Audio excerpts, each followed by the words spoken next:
अस्सलाम वालेकुम। वालेकुम सलाम। सबसे पहले आप बताइए कैसे हैं आप? अल्हम्दुलिल्लाह, अल्लाह का शुक्र है, ठीक है।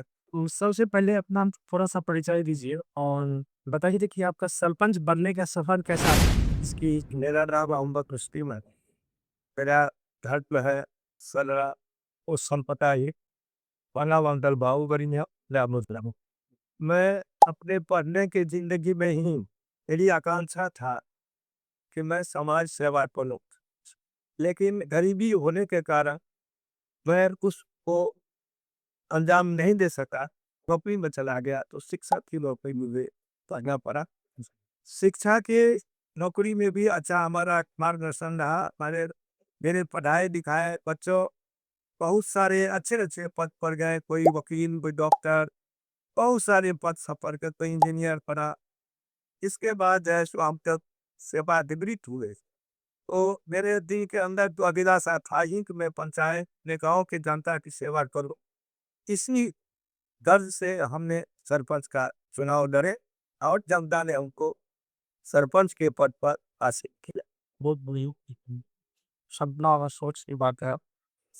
अभी के टाइम में, इस टाइम पे सरला और मदना की सबसे बड़ी समस्या क्या है? सबसे बड़ी समस्या है विकास, जो पहले से ही अवरुद्ध है और अवरुद्ध था। तो हम लोग का यही आकांक्षा हुआ तो विकास हो। इसी गर्ज से हम लोग सरपंच पद को चुना, जो कम से कम ग्राम पंचायत का विकास हो। मतलब फर्स्ट मुद्दा है विकास। जी।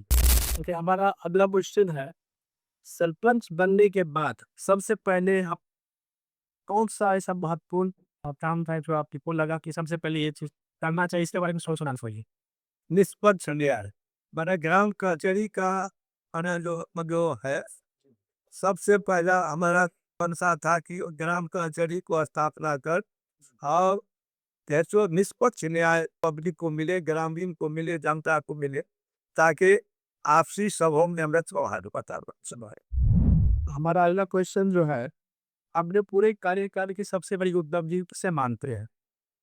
विकास और न्याय दो चीज को हम सबसे बड़ा उपलब्ध मानते हैं। चुनाव के समय किए गए वादों में से कितने पूरे हुए और कितने बाकी हैं उसको करना? समस्याएं तो अनंत है, समस्याएं तो कोई गिनती नहीं है। जहाँ तक हमसे संभव हो सका है अपने कार्यकाल तक में उनको तो हमने निष्पादन किया। कुछ ऐसे भी है जो लंबित भी होंगे, जो आगे आने वाले जो होंगे वो हमको तुम करेंगे। इसी कड़ी में एक और क्वेश्चन है, अगर अभी चुनाव फिर से हो, तो फिर से जनता आपको क्यों चुने? किस बेसिस पे? कि आप बोल सकते हैं कि अच्छा मैंने ये किया है या मेरा ये इरादा है। मेरा अगर चाहते हैं कार्यकलाप अच्छा होगा तो जनता हमको जरूर चुनेगी। कलाप अच्छा नहीं हुआ होगा, मतलब सही दिशा इंसाफ हमने नहीं किया होगा या पक्षपात किया होगा, तो हमको दोबारा जनता चुनेगी। सुनते ही अभी पता चला है कि आप अगली टर्म में मुखिया पद से लड़ने वाले हैं। हाँ, मुखिया पद से लड़ने वाले हैं। सिर्फ क्या है सो आरक्षण की इंतजार है। ओके, तो अगर जनता चुनती है आपको, तो आपका अगले 5 वर्षों के लिए क्या विज़न है? सबसे पहला विजन होगा शिक्षा, विकास, नल, पानी, बिजली, इस सब का जहाँ तक समुचित जो मिल सके हमारे ग्राम पंचायत के पब्लिक को, उसके लिए जो भी उन्हें करना होगा, जहाँ तक जाना होगा उसके लिए हम जाएंगे। आप उसके लिए हम पहल करें।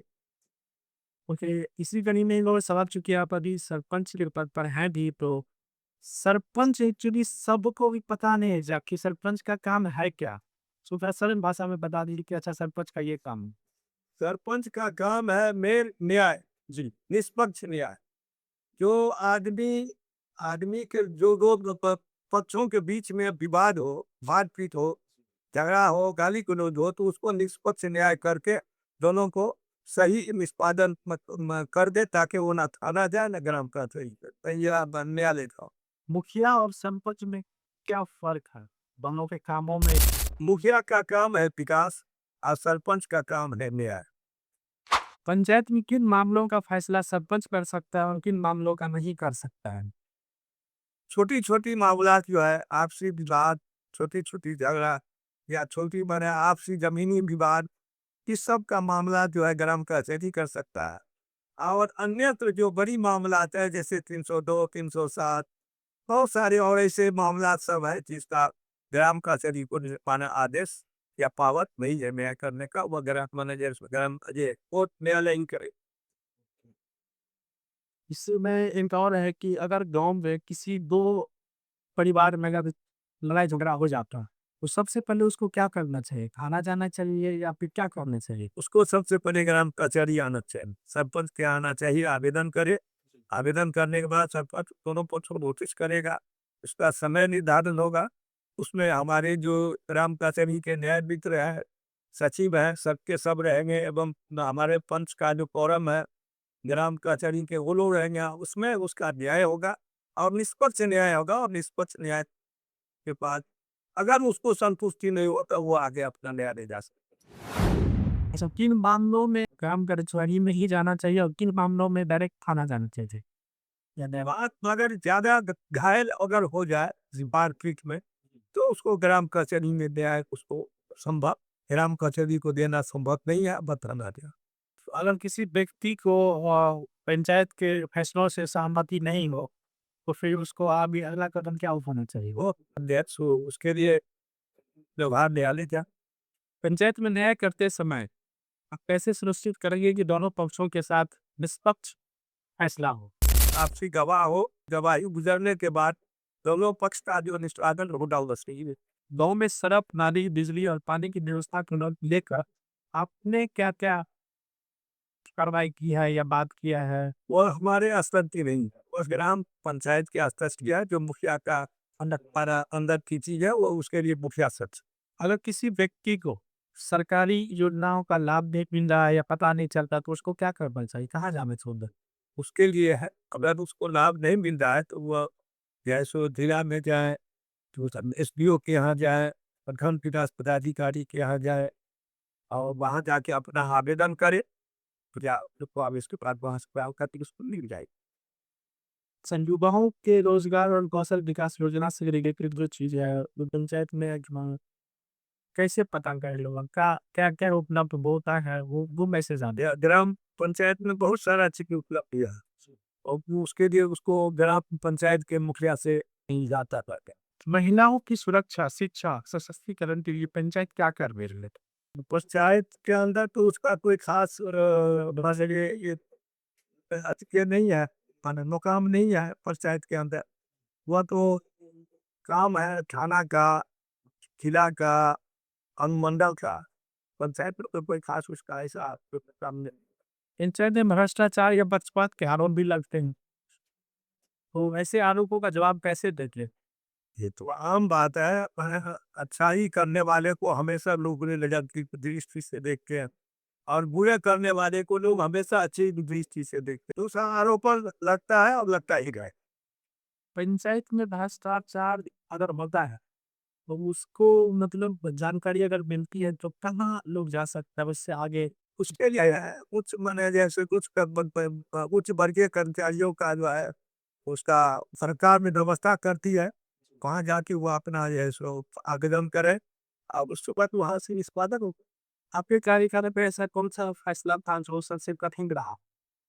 हमारे कार्यकाल में ऐसा फैसला जो कठिन रहा, दो पक्षों के बीच जो आपसी जमीनी विवाद मामला होता है और वह अगर जैसो जटिल मामला था तो वह उसको दोनों के लिए जटिल था, बॉक्स को लिए जैसो अंचल है। अगर आपको अपने कार्यकाल की एक कमी स्वीकारनी होगी, तो वो कमी कौन सी होगी? वह कमी होती जिसका हमें मेरे द्वारा सही हिसाब नहीं किया।